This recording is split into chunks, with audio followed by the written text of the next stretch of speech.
This is my game. No, not Blockus, Hexomino Rush. I was just using the Blockus box for the prototype, as well as the board. It's a 20 by 20 grid if you aren't familiar with Blockus, and I've put the instructions on the back of the box lid.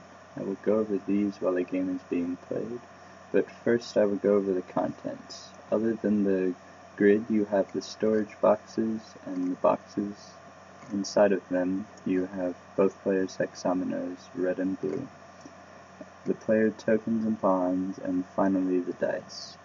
The board is set up as such, with the player tokens in the corner and the opposing pawns nearby, the goal being to get your pawns across the board to your player token.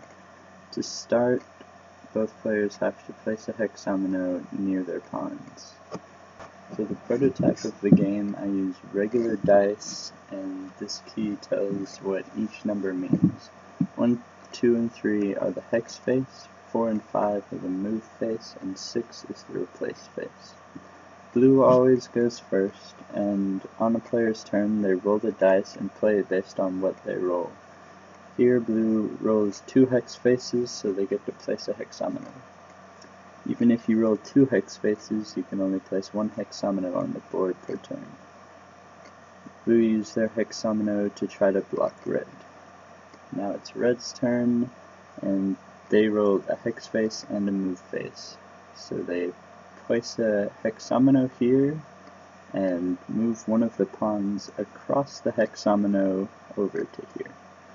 It's blue's turn again, and they roll 2 hex faces. Remember, only one of them count, and this also applies if 2 move faces are rolled. Blue decides to start working on his path. Red's turn, and he gets a hex face and a move face. They place the hexomino here, and move the pawn across the hexominos over the pawn, which acts as a bridge, and across the new hexomino. Now it's blue's turn again, and they get a hex face and a replace face. When you roll a replace face, you finish the action of the other die, and blue worked on his path here. And then you re-roll the die, and if you get another replace face, which blue did, you can replace a hexomino that the other player has placed any time in the game.